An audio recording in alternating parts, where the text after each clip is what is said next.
she's dependent on ventilator, mechanical ventilator. If the electricity stopped, she will die within 5 minutes. Before the siege, this was always full. This was never empty. With the siege, with the current crisis, this is now empty. She said one of the hardest things for the family is not having food, is searching for food.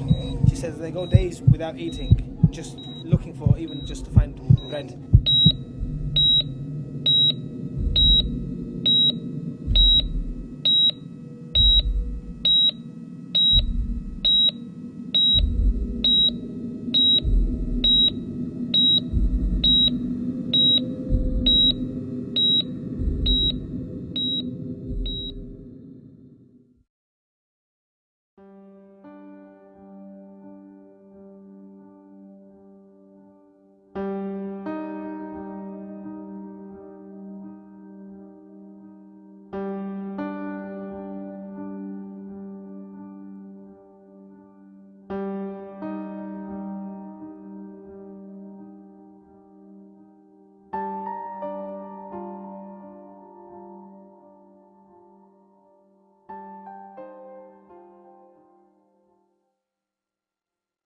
This is the director of the hospital, Dr. Hassan Khalaf. This is the intensive care unit, which received most of the seriously injured people, and this is completely dependent on electricity.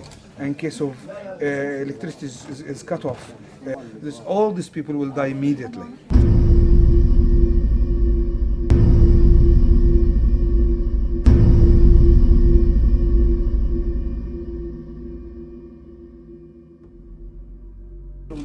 These are actually, this lady, she has five children, and they live, what they do, there's 4 families living in this, well, I guess you can call it a compound, and there's 4 rooms, there's 5 rooms. The parents each take a room each with the young kids, and the older kids get split into a room which splits in half for boys and half for girls. And I asked her what the situation is. She said it's terrible, it's absolutely terrible.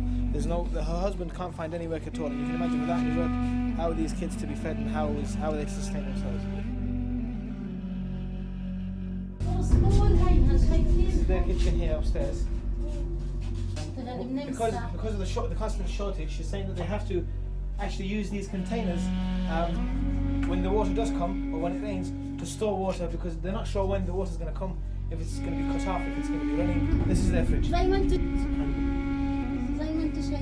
have 2 peppers, a tomato, some potatoes, 1 last clove of garlic, and something in there I can't actually make, a spinach or something, and water. Actually, water, she's saying, for storage, not for drinking. The other hard thing, the other difficult things, the other conditions which they really face is the cold.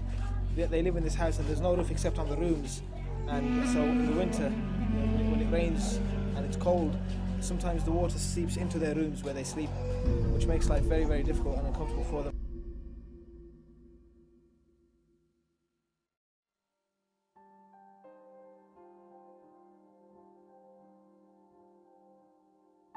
Well, this is their version of a studio flat, I guess, because this is where they sleep, where they eat, where they cook.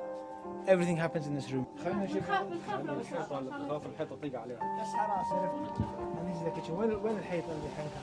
الحيطة هذيك هي الزهرة كانت ما تخش منها أيام. So there was bombing in this area, and while she was in the kitchen walls, she saw the kitchen walls shake. So she's convinced that they're gonna collapse on her if she goes back in. شايف كل شيء ولا قطعة، يعني حتى لما يموتوا اليوم نفرين 3 من العائلة ما بهم، بس الباقي ودي يعيش. Even if you're gonna kill 1 or 2 of the kids, then they die.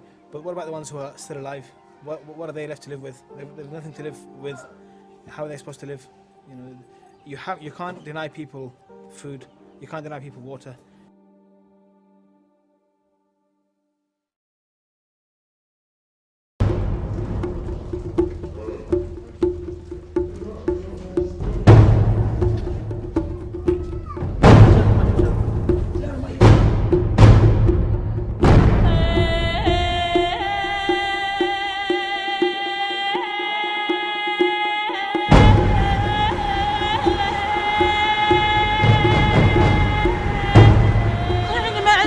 احنا قاعدين في الشارع لا إن مأوى، عندي اختيار مع ضغط ومع سكري، لا إن دار الحين ولا إن بيت ولا إن حاجة.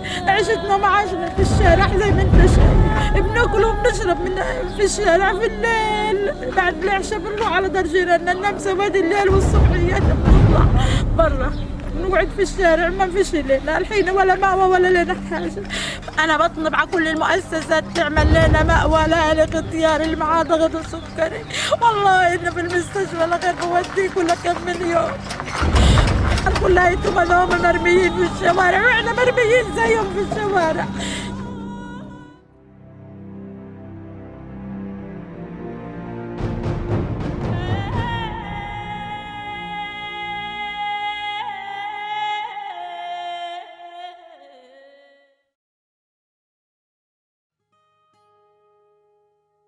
We need to be here. We need to be helping these people.